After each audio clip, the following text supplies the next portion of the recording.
We've already met in executive session, so I would like to call the meeting to order.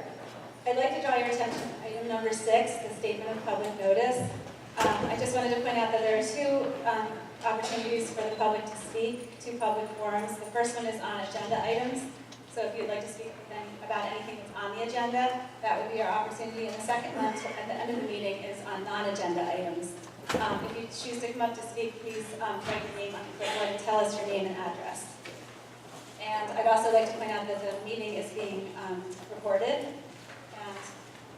And you can read the statement of public notice on your own while you're sitting.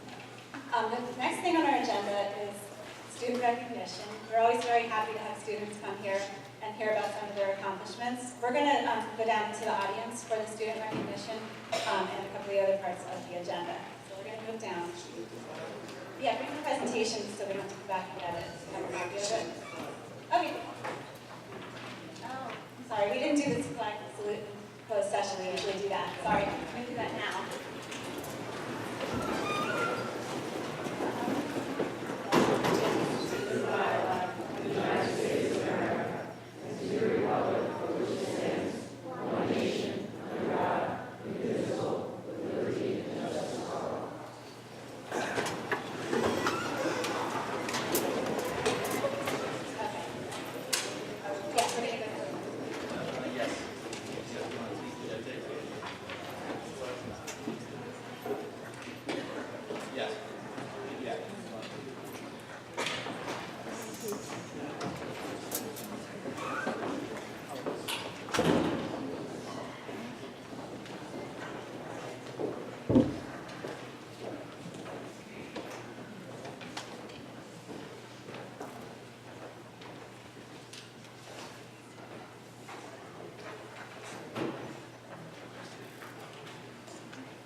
Good evening, everyone. Thank you for joining us tonight.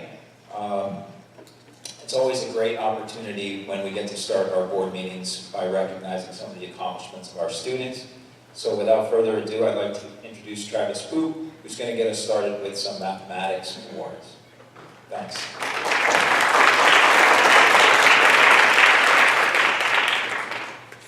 Hi, my name is Travis Boop. I'm a math teacher at Ridge High School, and I oversee all the math competitions that we host there. I'm here tonight to honor some students for their outstanding performance on various competitions. We're going to start with the New Jersey Math League. If you've ever encountered any random Tuesday morning traffic coming through town, you can put a face with your frustration, because that would be this one.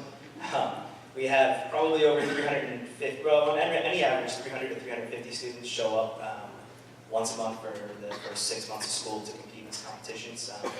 There's 6 questions. They have to get here at 7 a.m. And the 5 kids I'm here to recognize tonight were the main contributors on our team this year. We came in 2nd in the county by 1 question and finished 6th in the state, only 8 questions behind, I believe. So those students are as follows, if you'd like to come forward. Adil Bohr, Timothy Tang, Srinivas Mandyam, Kathy Chen, and Connor McKeon.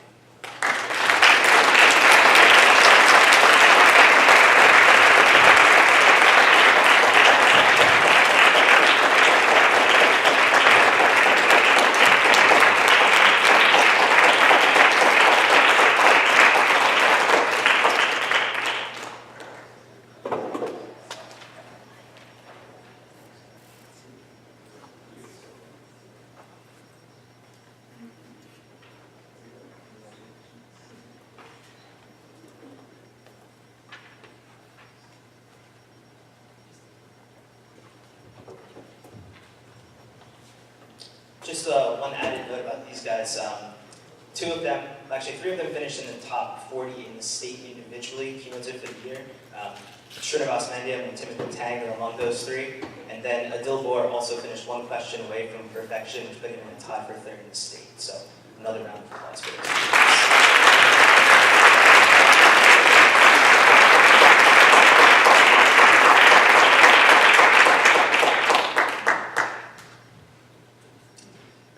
the much more grueling competition. It's an AMC series, American Mathematics Competition, that we give to approximately 100 students this year at the high school. Students are nominated to participate by their math teachers, and from there it's voluntary. This year we had the highest number of students in my, I think it's my 4th year doing these contests, and it's the highest number of students who qualified from this contest for the second level. This contest is 25 questions, 75 minutes, done completely after school. Pretty grueling. The next level, we had this year 10 students qualified to participate in the American Invitational Mathematics Examination. If you thought 25 questions, 75 minutes was grueling, this one's 15, takes 3 hours. So I'm here tonight to recognize those students, and you'll see some familiar names, but if those 10 students would like to come forward: Adil Gore, Fiona Koo, Timothy Tang, Yuyang Zhang, Benjamin Zhao, Jeffrey Kai, Catherine Chen, Darius Hunt, Kevin Liu, and Oliver Tang.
Students who took the Amy. I'm not 100% certain how many take it in the nation. However, of those who do, approximately 270 students who are in 11th or 12th grade are invited to participate in the United States Mathematical Olympiad. Jeffrey Kai, who is again with us tonight, also participated in the Olympiad for, I believe, the 4th year? 5th year. Fifth, right, 5th year, right. One was before my time with Miss Tabista, correct, so 5th year. So this will be his last year, unfortunately, with us taking that contest. I'm hoping that someone, one of our young guns here, can pick up the slack and fill it in his place so I can still sit there with that US AMO after school. But if you'd like to give Jeff one more congratulatory round of applause.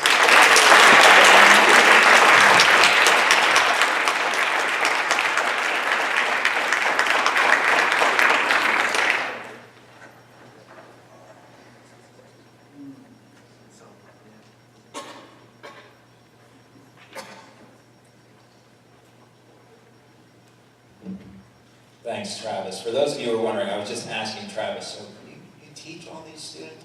He said, yeah, a lot of them. Well, as a former math teacher myself, I can't imagine how much work he's doing trying to stay ahead of these kids. So, way to go, Travis. A little round of applause for you, too.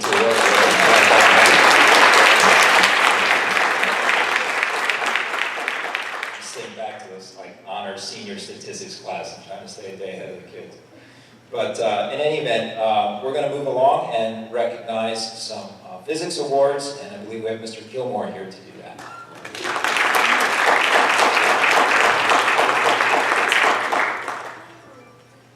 Hello, my name is Michael Gilmore. I'm a physics teacher at Ridge High School.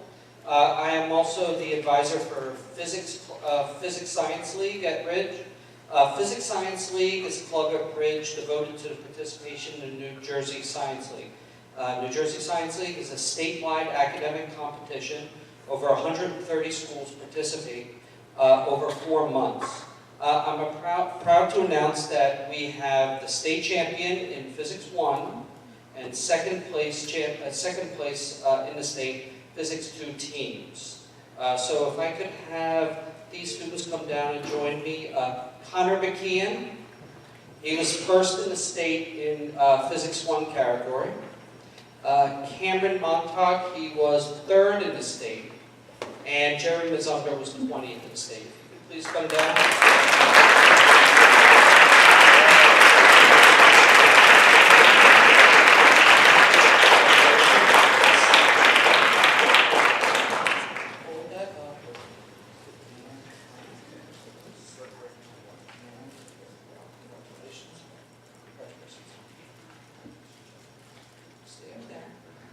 I'd also like to recognize the Physics C team. The Physics C team is students studying the most advanced physics, and our team at Ridge was second in the state. And the participants were Kathy Chen, Jenny Lau, and Karn Diao. Could you please come up?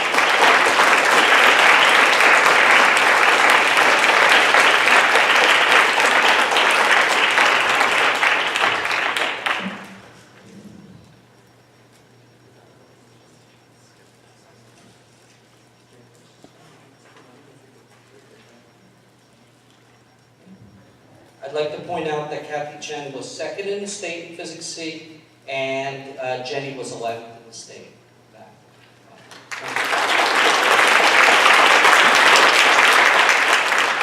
Absolutely my pleasure to work with them after school and getting prepared for that. They all were very eager learners throughout this 2 years of time. Thank you.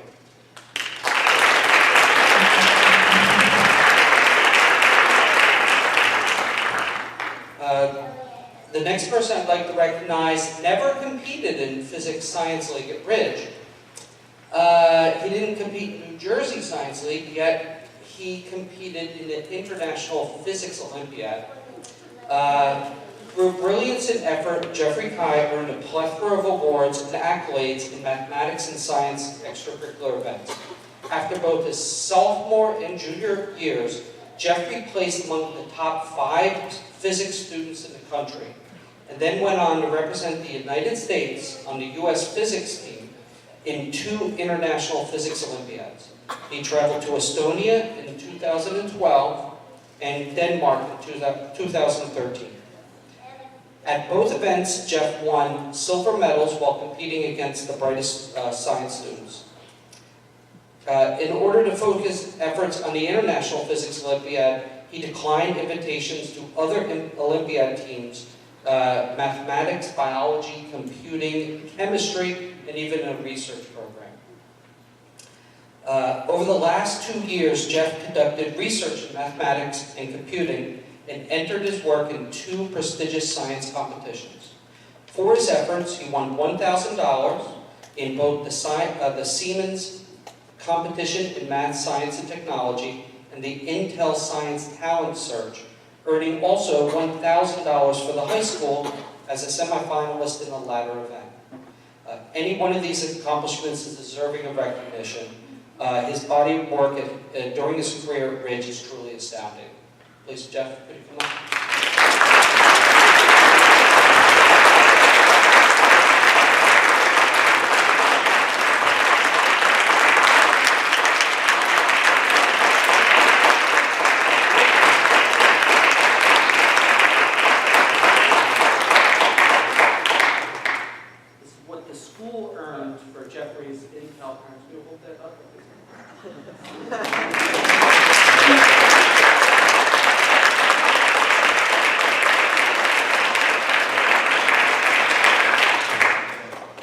We'll proudly display this in the atrium of the high school for the future. Thank you, Jeff.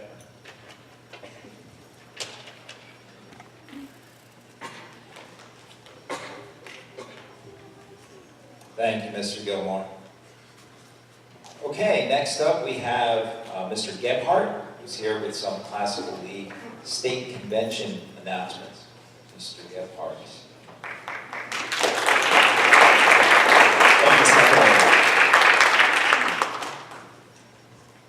It's a tough act to follow, but I will do my best. Well, ladies and gentlemen, I'm here to recognize 4 very talented Latin students who placed first in written contests at the annual New Jersey Junior Classical League State Convention, which is essentially a massive party and academic contest, athletic contest, as well as just kind of goofy fun for Latin students all across the state of New Jersey. What these 4 students entered were the rigorous academic contests, and each one of them placed first. Some of them in not just one category, but in more than one category. And they are Thomas Mazumder, who placed first in the state for Level 2 Latin vocabulary and first in the state for Level 2 Latin grammar. Please come on up, Thomas.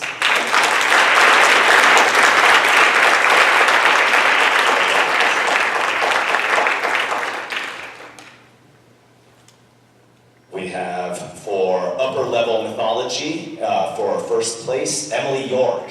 Emily, are you here? Then I will take your award. Congratulations, Emily, and I'm Sentia. We have in first place, level 2 Roman history, Amy Che.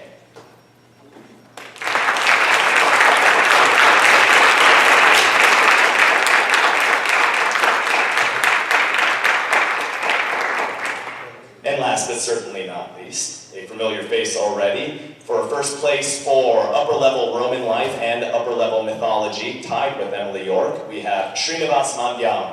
Come on up, Srinivas.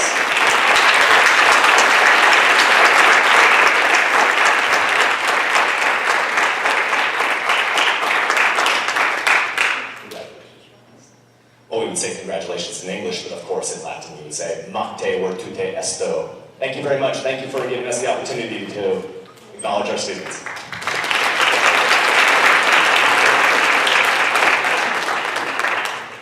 Thank you, Mr. Gebhardt.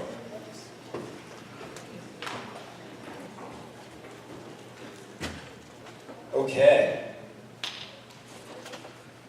So moving right along, we actually get to do some more celebrating this evening, in addition to congratulating some of our students for their accomplishments. We get to congratulate some of our teachers. In fact, one from each of our 6 schools for the Teachers of the Year. So this is a privilege, and I really appreciate the opportunity to do this every year. And we are going to start off with Cedar Hill School. So I can't take any credit for writing these statements. Our principals did the honors to recognize each of the staff that they helped to select. And our Teacher of the Year for 2014 for Cedar Hill School is Kelly Winkler. Was Kelly in attendance? Why don't you come up, Kelly?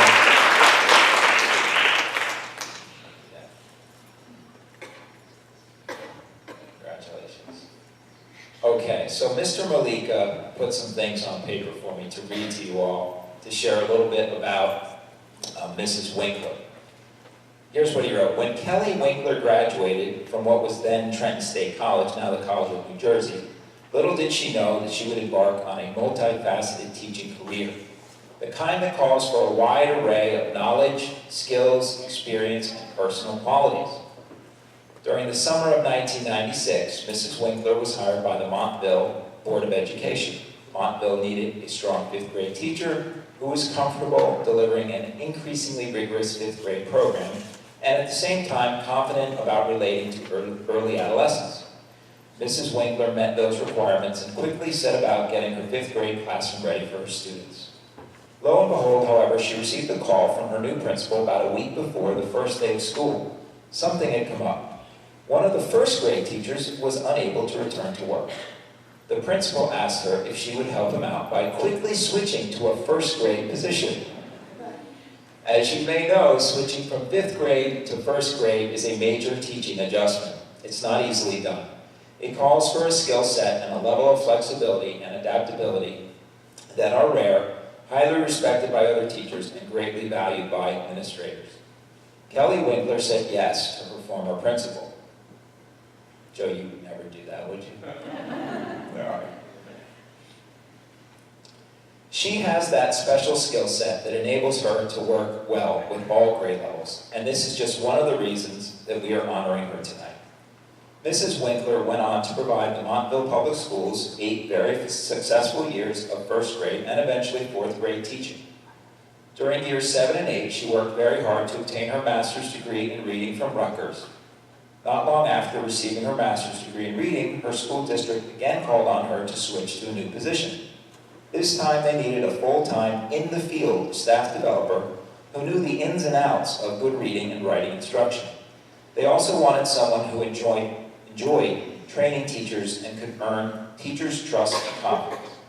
For the next 2 years, Mrs. Winkler again very successfully met her new responsibilities, stopping only for a short while to care for her first child, Megan, who was born in 2006.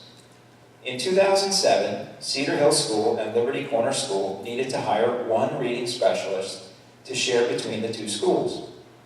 It was our very good fortune that right at that time, Mrs. Winkler was ready to return to work. Mrs. Winkler was looking for something a little closer to home to help her with her family responsibilities. The timing for us was perfect, and well, the rest is history, very positive history. For the past 7 years, Mrs. Kelly Winkler has been a highly effective teacher whose focus has been on our students who struggle with their reading and writing. She has also spent innumerable hours coaching and training teachers on all grade levels at Cedar Hill and Liberty Corner to help them develop their skills, especially in the areas of guided reading and writing workshop. She is a highly effective teacher of children and a highly respected teacher of teachers. For all her contributions to her students, staff, and school families over the last 17 years, seven of them here in Berners Township, it's an honor to recognize Mrs. Kelly Winkler, Reading Specialist at Cedar Hill Schools, 2014 Teacher of the Year. Congratulations, Kelly.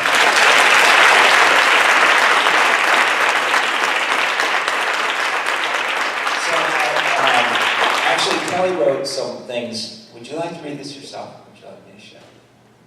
Okay, I take it that. Okay, I'll just keep it going. So, Mrs. Winkler wrote, "I feel very honored to be recognized as Cedar Hill's Teacher of the Year. In the beginning of my teaching career, I worked as a first grade teacher and quickly realized how important reading achievement would be for my students. I'm committed to providing my students a supportive learning environment that engages them in authentic reading and writing experiences. As Dr. Seuss said, the more you read, the more things you will know. The more that you learn, the more places you will go." I didn't rhyme that too well, sorry. I look forward to continuing. Okay, good. I look forward to continuing to work closely with my dedicated teaching colleagues who support and challenge me every day in our work to develop lifelong, passionate readers. Congratulations, Kelly.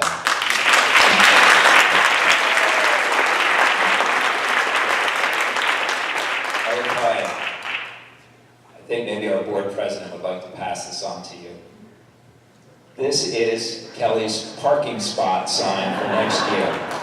Congratulations. Don't lose that, Kelly. We have to sign it up, hang it up for you. So hang on to that. Okay. All right.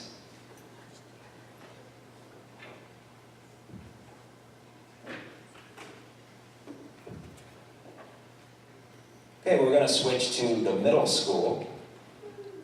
The William N. Middle School 2014 Teacher of the Year is Wyman Wong. There's Wyman.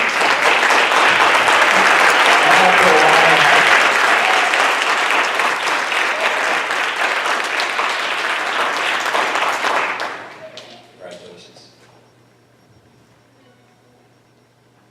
Okay. I'm going to talk a little bit about Wyman here and read what his principal wrote. So Wyman's been with our district since 2001, all of that time at William N. Middle School. Wyman's devotion to his students extends far beyond the school day. Whether he is conducting an after-school rehearsal or attending an evening performance, his commitment and dedication never waver. Mr. Wong is a wonderful addition to the educational community, and his student-centered approach truly embodies his passion for his art. Children in our building are motivated and excited by his enthusiasm. He is an excellent choice for William N. Middle School's Teacher of the Year. Wyman earned his bachelor's degree in music education from the College of New Jersey and a graduate degree from William Patterson University. Now finishing his 13th year at William N., he has taught the 7th and 8th grade bands as well as music cycle classes. He has also led a successful after-school program with the jazz band and wind ensemble. To further the music program, Wyman has provided more performance opportunities for his students. Through the years, the students have performed for the veterans at the VA Hospital, participated in annual band and jazz band festivals, the Whams Expo, the Ridge Showcase Concert, the Evening of Jazz, and the Hershey Park Competition. They've also gone to perform for the Somerset Patriots. Under the guidance of Mr. Wong, his students have earned individual success by being accepted into the Region Band, Region Jazz Band, and Elementary Honors Band. His passion for music has helped influence former students to go into music education, and some are current teachers in the field. We are very fortunate to have a teacher who inspires his students through encouragement and high standards. Congratulations, Wyman.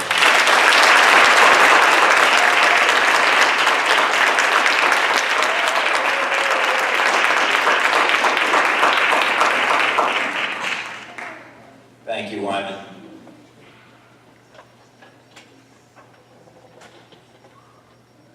I also thank Wyman for being nice to me when we used to play basketball together in our younger years here at Anning.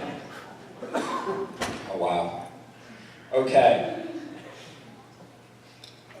Let's see here.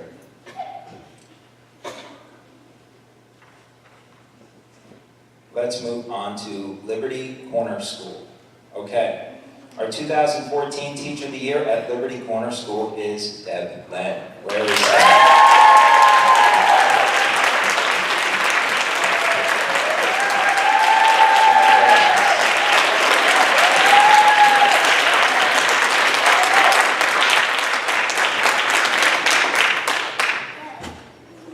Okay, wow. Kathy, someday you're going to have to tell me how you get all these teachers to come for you. Okay, Liberty Corner School, Deborah Len, Teacher of the Year. At Liberty Corner, when we think about choosing our Teacher of the Year, we seriously consider potential candidates who want to represent us. We reflect upon what they bring to the table professionally, but we also seek to honor someone who epitomizes the heart and soul of our school and faculty. There exists a special quality at our school, which many people recognize whenever they enter our building. Some individuals work really hard to maintain and expand that climate of collegiality and community. Deb Len is just that pivotal individual who defines the Liberty Corner School spirit. Deb was hired in 2001 after discovering that the business world was not for her. From day one, she brought a unique combination of common sense and practicality, which quickly established her as a person of reason and someone who was eternally grateful to be doing something she loves. Deb is someone who can always be counted upon. She is there for countless staff members who seek her guidance and counsel. She wears her professional dedication like a badge of honor and is therefore an immensely powerful role model for newly hired teachers as well as veterans. Deb has never been someone to sweat the small stuff and has always been able to see the larger picture and how we all fit into the scheme of things. Honoring Deb Len as our Liberty Corner School Teacher of the Year is long overdue. Her volunteerism is exemplary, whether it involves community work or supporting a colleague behind the scenes at concerts, plays, service projects, or other school events. Deb has served in the capacity of friend and confidant to countless newly hired staff. They look to Deb for guidance and support both professionally and personally. Being the type A personality that she is, she was always first to hand in lesson plans, subfolders, report card comments, final eval paperwork, and whatever else is required. She sets the bar extremely high for herself and never accepts less than her very best, which is a pretty high standard. Deb is a consummate professional who epitomizes the reasons why so many of us came into the education profession. She takes her job seriously, working tirelessly to meet the academic and emotional needs of her students. But more importantly, she is invested in their future, striving to support them as they become individuals of character and integrity. There is no one more deserving of this honor than Deb Len. Congratulations to our 13-14 Liberty Corner School Teacher of the Year.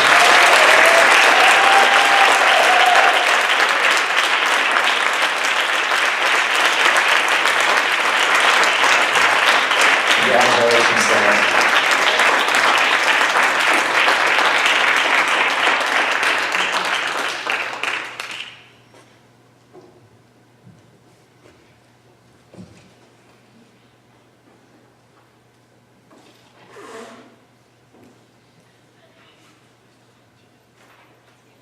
Okay. Last but not least, we have the Ridge High School Teacher of the Year, Kiara Kupicek.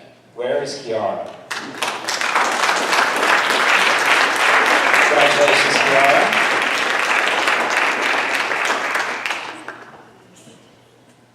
Okay.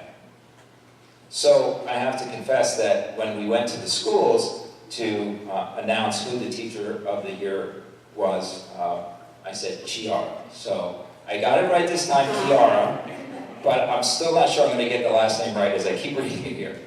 How am I doing? Kupiec. Okay. Sorry, Chiara. All right. Chiara Kupiec has been teaching for 9.5 years, with the last 8 in Berners Township. She has taught both Spanish and Italian and has recently taken over the reins of the advanced Spanish language class. Mrs. Kupiec takes on many other roles as well. She's the advisor of the World Languages Club, and each year she orchestrates a World Language Week for each of the offered world languages at Ridge. The festivities and food are over the top during these celebrations. Chiara has recently taken on the role of Senior Prom Director, a very difficult chore. She is also one of the teacher coaches appointed by the board to help novice teachers refine their skills. Mrs. Kupiec holds a BA in English and a BA in Spanish from Rutgers University, and an MAT in Spanish from Rutgers. In October of 2012, Mrs. Kupiec was picked as one of 10 teachers of Italian in the nation to participate in an all-paid expenses program at the ACTFL convention. Every year, a panel comprised of 10 teachers in the nation is selected. These individuals are chosen by the Italian Embassy based on their impact on the development of Italian programs in the nation. It was truly an honor for her to receive this award last year. She has attended the College Board Week Summer Institute of AP Spanish Language and Culture in the summer of 2013. Every year, Chiara attends workshops through the ITAMJ and AATI about the teaching of Italian culture. She's also been attending several professional developments about instructional coaching and professional learning communities. Principal Howlett describes Chiara as a teacher who is passionate about her subject and her students. Feed from that. Her enthusiasm is contagious and her knowledge of teaching superb. I cannot think of a more deserving staff member. Mrs. Kupiec states, I truly believe that there are many variables in a classroom each day that create an environment not only for academic learning, but also and especially for student success. This statement is the foundation upon which I base everyday lessons and teaching methods in the classroom. My goal is to make all the variables, such as learning styles, individual knowledge, relationships with students, interests, experiences, and curriculum expectations, work harmoniously to achieve the highest level of student performance and to motivate, inspire, and challenge the students. I strongly believe in making connections for the students. This is one of the most direct methods to motivate the students and to show them the validity of learning and thinking critically. Congratulations, Chiara.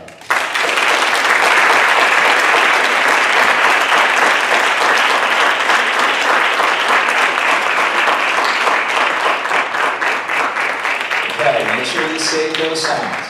Got to get those sung up for you. All right. Thank you, Mrs. McKeown.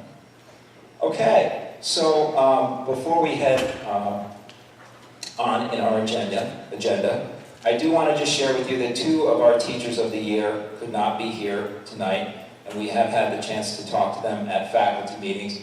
So that was Mount Prospect School, Susan Lee, and Oak Street School, Joyce Campos. So we'll have to make sure we get them their card and sign.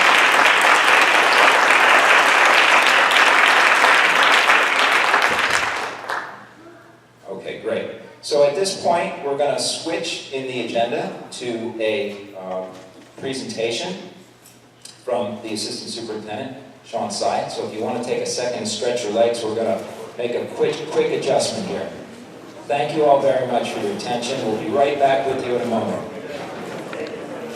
None of them are here anymore, but I do want to extend my congratulations to them. And on a night where we did talk about Teachers of the Year, at least there is some tie-in with what I'll be discussing with you tonight, and that is the teacher evaluation system in New Jersey and how that's changed and how it's affected the district. So I'll go through a lot with you. For the administrators in the room, they've heard most of this, but we tried to keep it as up-to-date as we could, meaning there's some recent information that we've obtained from the Department of Education that was reported in the Ledger last week. So we're pretty up-to-date, or as current as we can be, let's say that. So for the board members and for members of the public, You may have been hearing about some of the acronyms Achieve NJ and Teach NJ for the last couple of years, and those are actual acronyms, and they do actually hold a lot of weight behind them. It's something that in the human resources world we've been tackling a lot the last couple of years. And so tonight what we'll try to do is go through how the teacher and administrator evaluation has changed and then how that's affecting students. Obviously that's the most important piece in all of this. So what is the trickle down from the evaluation system to our students? So some of the key questions that we're going to address tonight, at least we'll try to address tonight, although I don't know that I'm going to have all of the answers, particularly the last one. If I had a crystal ball, I would try on that last one. And I actually will try to speculate a little bit for you on the changes on the horizon for Achieve NJ and Teach NJ. But we'll definitely talk about the differences between Teach and Achieve NJ and what the evaluation process does currently look like in Bernards Township. And then, of course, what you've heard quite a bit about in the last couple of months, and that is Park in the Common Core, and how that links to Achieve and Teach NJ. And then finally, as I said, the impact on students. So let's start with some revolutionary legislation that was passed, at least in education, in 2012. It was a pretty big change, and that was the legislation, the piece of legislation made up of several bills called Teach NJ. So one of the things that folks commonly do is they'll confuse Teach and Achieve NJ, and they think they're one and the same. They are not one and the same.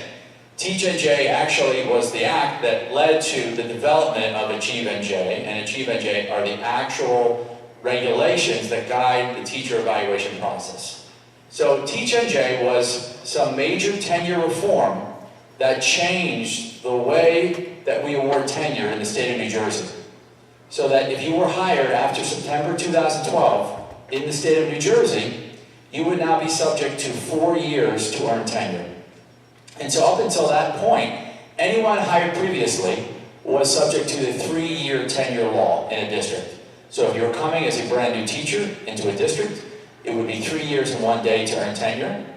Now, anyone hired after September 2012 will now need to work 4 years, 1 day to earn tenure in the state of New Jersey. That was a major piece of legislation because there hadn't been a change to the tenure law in decades. So that law started to lead to the development of some of the other legislation I'll mention tonight. The other big piece of legislation to come out of Teach NJ is something that we're going to start to be working with. In fact, I had a phone call with an administrator today. That's this idea of a corrective action plan needed for ineffective or partially effective ratings. So one of the things that this Teach NJ legislation spelled out was that teachers had to be given ratings. So before this law, it was left completely up to a district to evaluate teaching staff. Meaning you had wholesale differences between District A and B. There were no consistencies between how teachers were evaluated. So this law was attempting to standardize the evaluation process for teaching staff, both in terms of assigning a rating and a score to a teacher's evaluation. Now, this isn't anything new nationally. There were many other states that had already explored this idea. In fact, had already put the ideas into law. Many other states. New Jersey was not the first state to explore this idea or to go down this road. In fact, we weren't even one of the first few. The other big piece, or the other change, am I talking too closely? I apologize. The other big change here is the three folks in the front row here, right? The other change was the tenure charge piece. And this is another big change in with the Teach NJ legislation. And that says that if a teacher in the first year is either ineffective, or partially effective, or partially effective, ineffective, tenure charges must be brought.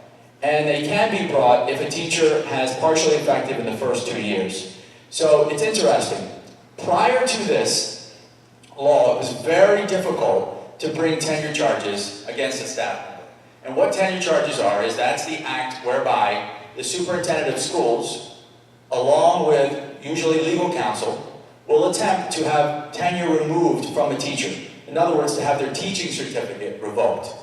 That's the ultimate outcome of tenure charges. Obviously, in the past, Usually something very egregious had to take place in order for tenure charges to be brought against a staff member and for them to be successful. Normally, tenure charge hearings could take years. So this was not this was not a speedy process. It was a very lengthy process. It was very arduous for a district to even attempt to go through them.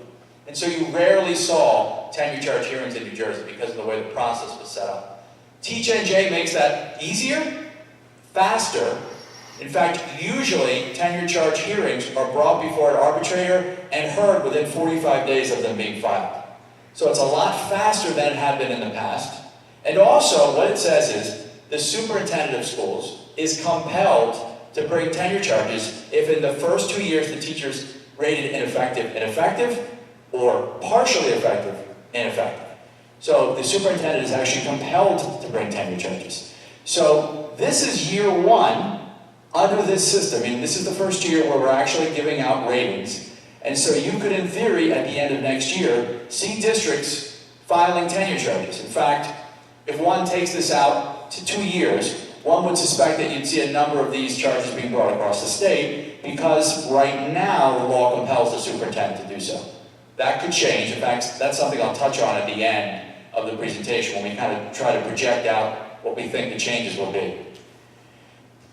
Now, how does Achieve NJ differ from Teach NJ? I like to think of Teach NJ as kind of opening the door, and then we walk through the door to teacher evaluation change or reform with Achieve NJ. Achieve NJ is the actual reform to the evaluation process, and it gives the details or the backbone to Teach NJ. And one of the big pieces here again, and I can't stress this enough, is if you were a teacher in New Jersey and you worked in multiple districts, it'd be very likely you were going to be observed a different number of times in every district, a different system, some with no system at all. In other words, sometimes it was very common for an observation to be a narrative where an observer walks into your room, they type what they see, and then anecdotally they would make some comments about strengths and recommendations, which was not a bad system, but again, it allows for some more arbitrary comments to be made. Meaning observer 1 and observer 2 may have seen some very different things when they walked into the classroom. With Achieve NJ, they're saying that, number 1, a statewide educator evaluation system must be adopted with a research-based rubric. In other words, a rubric system, just like our teachers are using with students on assignments, must be adopted by every single district in the state of New Jersey. And they did give districts discretion in developing their own, although I'll tell you very few districts developed their own rubrics. Most districts adopted a research-based rubric already. We'll talk about that in a little bit. The other thing is they said that the observation alone should not be the only thing that a teacher is evaluating on. There should be other components or multiple measures that go into the overall teacher evaluation process. So very logical so far. And then the piece that I referenced earlier, which is that tenure should be based on the effectiveness rating of the teacher. So when the year is over, that teacher will have a label, an effectiveness label, and then a score attached to that. And I'll get into the scoring and how that works. And the state did base a lot of their research on a couple of years of pilots. So they piloted roughly 30 districts. Berners Township applied to be a pilot in the second year, and although we did not get the pilot, I would like to think that we had our own pilot because we actually used the system a year earlier than we have to familiarize our staff with the rubric. So Berners Township was actually using that rubric a year earlier than the state mandated. This was actually the first year we had to use the rubric. We started using it the prior year. And then the last piece is this whole idea of a summative rating, so that every staff member, based on a 4-tiered rating system, is going to get a label, either effective, ineffective, partially effective, or ineffective. Did I miss that? Yeah. Highly effective, right. That was very negative of me. Yeah. We will have highly effective, I'm sure. Yes. The other thing is this whole idea of a required feedback loop. And this is important too. So one of the things the state realized is that there's an awful lot of change happening in Berners Township and other districts across the state. And so how do you communicate the change to the district? How do you communicate the change to all of the constituents? That's this idea of having a district evaluation advisory committee. So you have a committee made up of board members. We have some board members in the room here who are on the committee. Also some administrators, teachers who are actually part of the committee. They've heard about the system, some of the problems we've encountered with the system, growing pains, as I like to say. And then also some of the things that we're going to be doing to make sure that we have buy-in to the rubric and also an understanding of the process. As you can imagine, with these changes occurring, it's critical that the staff understand not only the rubric, how it's being applied, but our administrators also have an understanding of the whole process. And then within each building, you have subcommittees of the DEAC, these school improvement panels, which are really designed to identify necessary professional development and report that back to the district evaluation committee, things that they're hearing in their buildings, and they're providing that feedback. Usually I get them an email and I'll field some of those questions either before or after at the end of the DEAC or build them into my DEAC agendas. The other piece of research that weighed heavily on the Achieve NJ legislation is the Bill and Melinda Gates study of teacher effectiveness. And this was something that a lot of work, you can imagine, a lot of money went into. This was a national study done. Some of you may have heard of the MET study, the Measures of Effective Teaching study out of Harvard. That was funded with a lot of the Bill and Melinda Gates money. And it was a 3-year study. It looked at the whole idea of a standardized teacher evaluation system and the impact of giving teachers ratings.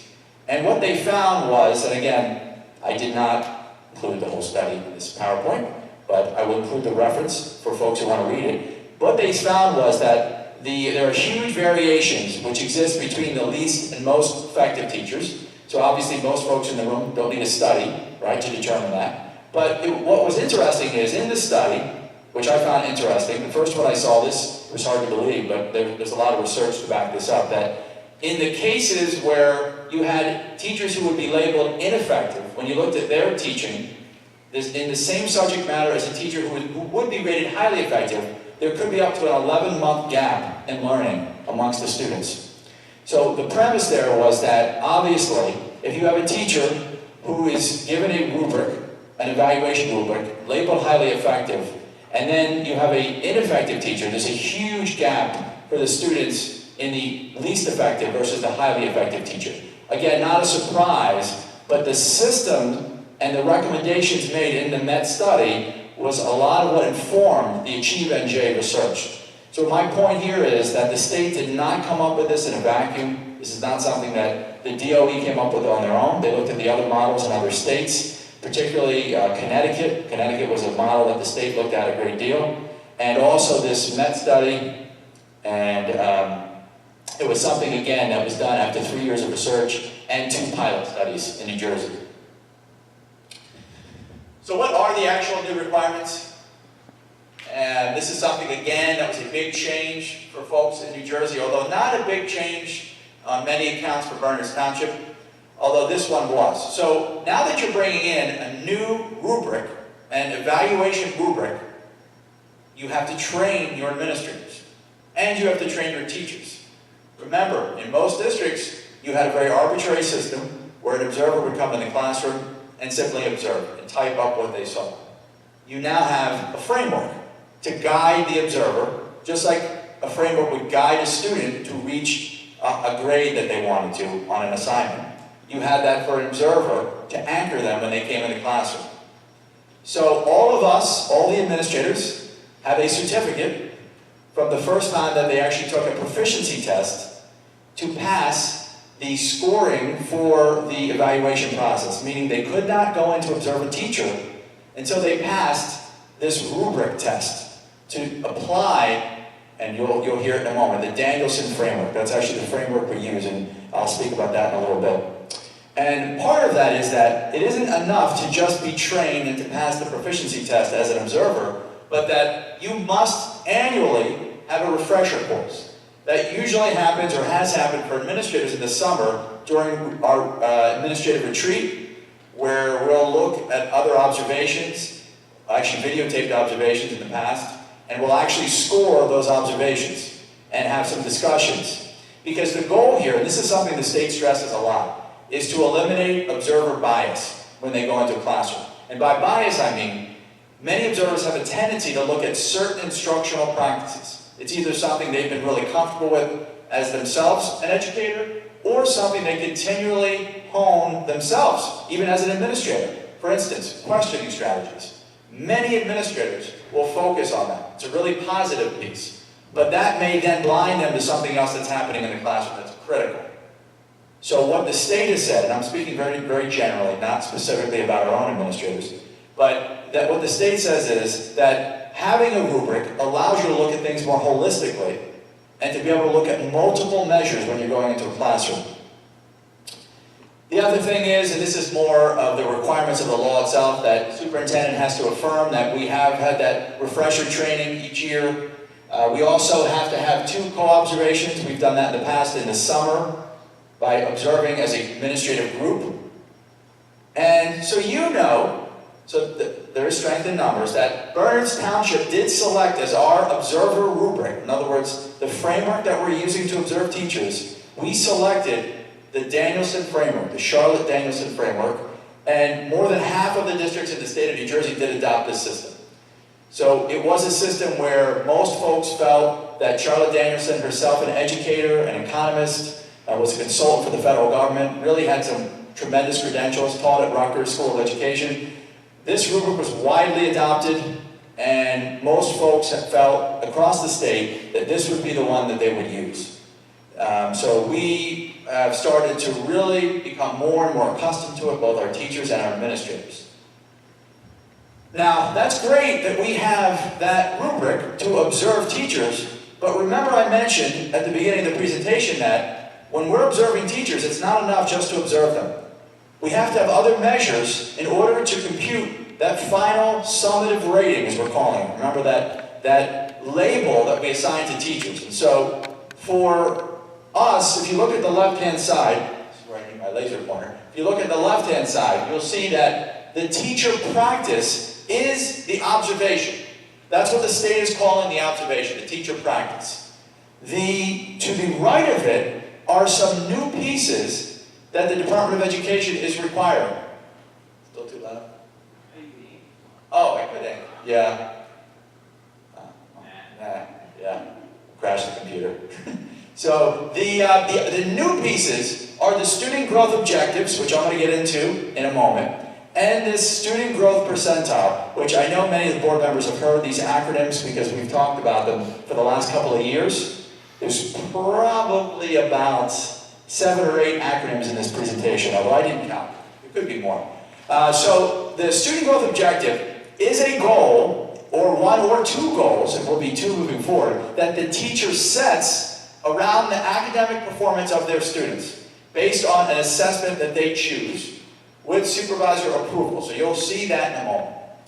Some teachers in the state are also going to be measured, maybe, by the student growth percentile, which is a very new, relatively new calculation that the state is now going to be assigning to both teachers and buildings. And we'll talk about that and how that plays into the building calculation. And those 3 factors, either 2 of the 3 or all 3, will go in to calculate a teacher's summative evaluation. So that's it in a nutshell. And while that seems rather simple, we've got to break it down a little bit more for you. If you look at the right-hand side first, right, the one that's almost all orange, you'll see that graph on the right-hand side, that pie chart, represents most of the teachers in the district. So if you look at the one on the right-hand side, actually I am going to try to ink. See, that's what happens. Let's see if I can. There we go. Okay, these teachers on this side represent most of the teachers in the district.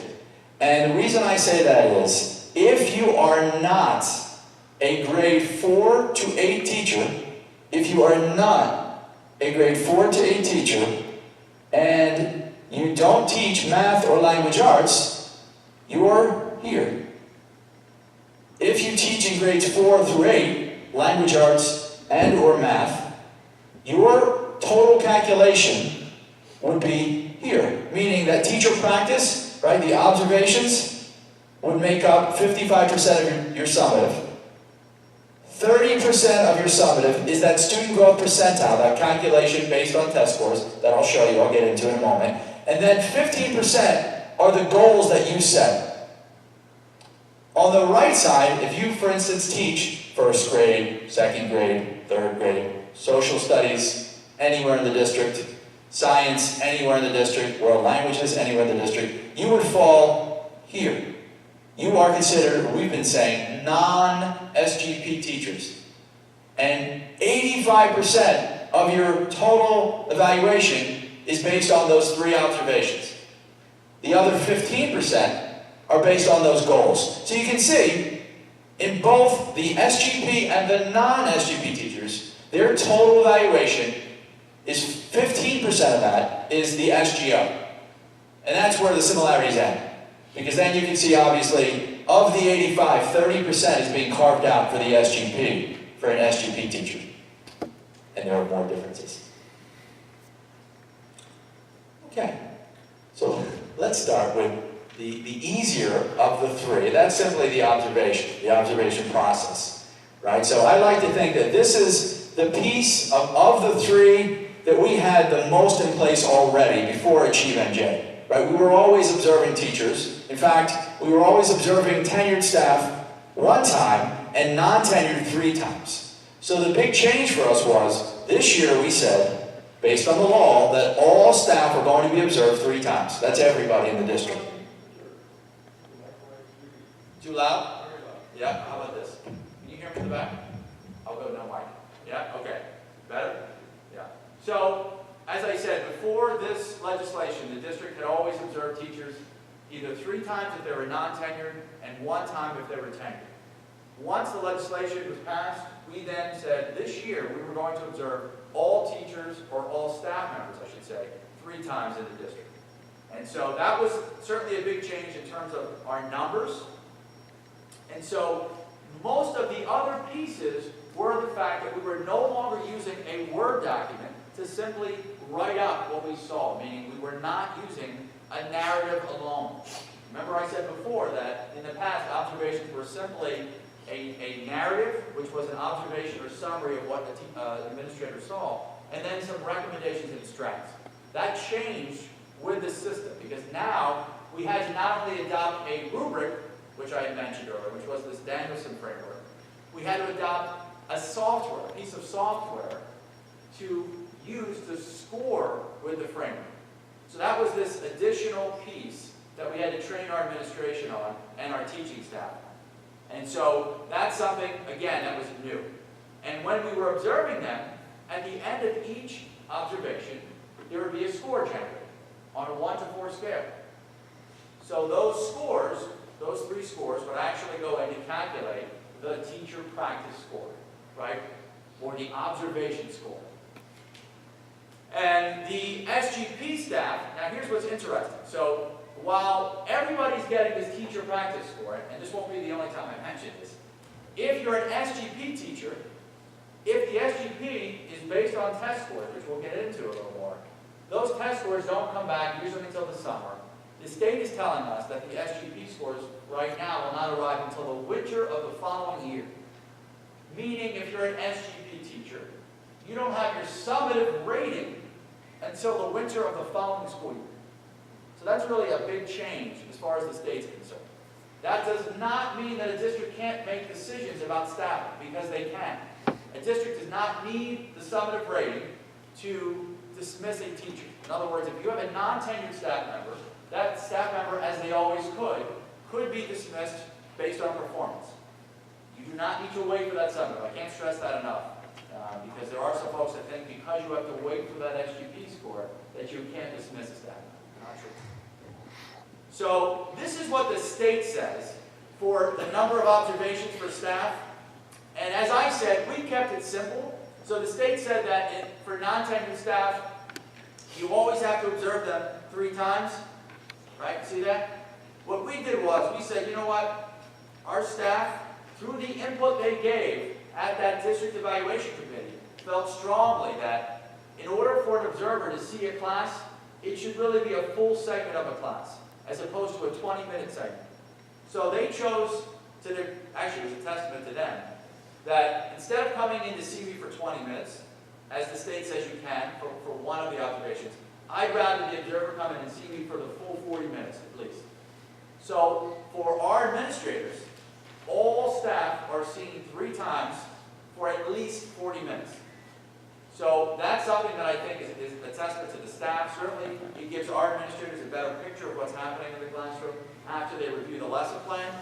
Now for tenured, we also said, instead of doing 3 short or 20 minutes, we're doing long. So everybody, regardless of tenure status, is being observed 3 times, and they're all for at least 40 minutes. By the way, I say 40 minutes because that's the number the Department of Ed gives us. It so happens that our AN and our ridge periods are roughly 40 to 42 minutes, so it actually fits nicely. At the elementary level, as we know as observers, you're often in the elementary classroom longer because lessons run generally around 50 minutes, give or take. Again, there are some that are 30, 35, there are some that go 50, especially some of those math lessons at the elementary level. The other new twist is this one and this one.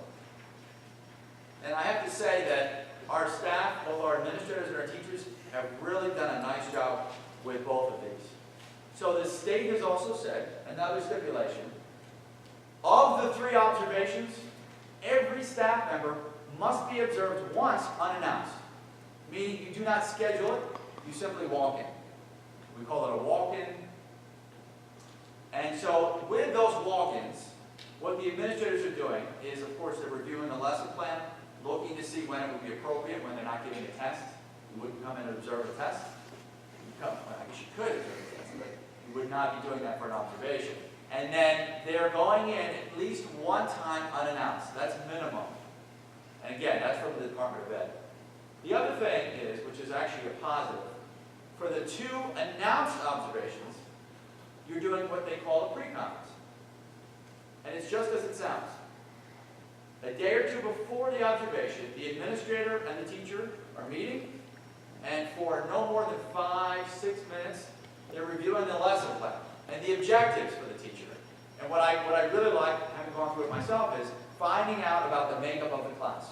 Are there things you'd like me to focus on? Are there tendencies you have that you'd like me to look at as I look at this guided reading lesson that you're doing? And so it gives us an opportunity to talk about that lesson before you go in, which is really valuable because then in the post-conference, you're asking them some of the things that they brought up in the pre-conference. So again, really valuable discussion. We had not done that prior to this. So I want to stress that the pre-conference has really been, my administrative counterparts I think would agree, a positive experience for us. While it's more time, it's been a positive. So this, you don't have to really read what's here, but I wanted you to see what we're working in now. So in the old days, it was a Word document. Now we're working in a piece of software. It is the most used software in the state of New Jersey, meaning if you picked any one software that districts adopted, it would be Teachscape. Teachscape is the software of choice for most districts. It is the actual tool that we're using when we go into Observe. Before this, the software we used, you've all heard of, was Microsoft Word. So that's what we used before Teachscape.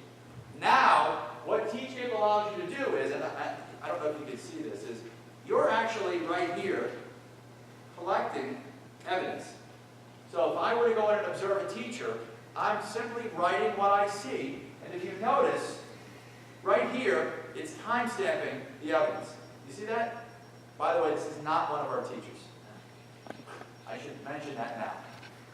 This is a sample account. But anyway, do you see how it's time-stamping each of these? What's nice is, not only will it timestamp it, but if you notice, you link it to one of the components within the framework that I'll speak about in a little bit. This is why we use the software. So this is what allows us to be able to link something to a rubric. And then finally, you're actually scoring on a 1 to 4 scale that specific or those pieces of evidence. So in this observation, for instance, there were about 4 or 5 pieces of evidence. They all linked to this specific component, and this administrator is scoring this component of 3. Now, when the whole observation is calculated, all of those scores will be averaged together to give one teacher practice score for that, one score for that observation. So that's key. Here's what I like as an administrator, and I know you can't see this, but this is what TeachKit calls a heat map. What's really neat about this report for us as administrators is, and I'm going to be reviewing this with the administrative staff in the summer, is we can see the tendencies of the district. So district-wide, I can see that the colors represent the scores, 4, 3, 2, 1. I can see, and these are all the components in the rubric, how administrators are scoring, what percentage of each rubric or of each component is a 3 or is a 4. So you can see, what you'd expect to see is, most staff are rated in that 3 range. That darker or aqua, maybe it's aqua, would represent the 3, the score of 3. And then you have other ends of the spectrum, so similar to a bell curve. So this is actually what we look for. This is the Danielson framework.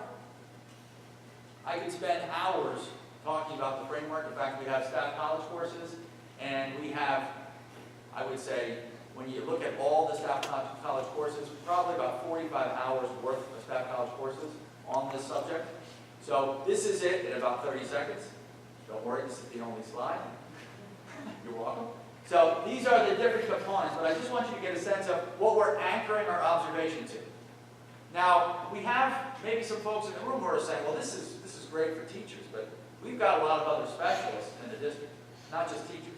We have media specialists, we have child study team members, we have guidance counselors.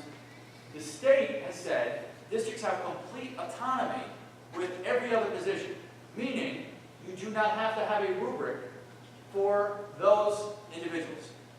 Now, this year we did not use a rubric.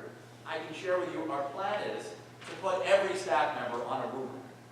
Right? Every staff member, we have a nurse's rubric that Danielson creates, so the same person that makes the teaching rubric. She knows what she's doing. Has a nurse's rubric, has a guidance counselor's rubric. We want to get buy-in from the staff, obviously, first. But I can tell you that some of the staff have already worked on tweaking her rubric and refining it to match more of what they do in the district. So that's to their credit. Okay, so that's the observation. And now I want to move to phase 2 of the summative, which is the student growth objective. Do I have everyone still? Yeah, barely. Hang on. Okay. All right. So just a reminder, just to stress it again. Remember, regardless of whether you're an SGP teacher or a non-SGP teacher, this piece represents 15% of your total evaluation, 15% of your summative. Right now, if you're an SGP teacher, you have 1 SGO. So that means that makes up that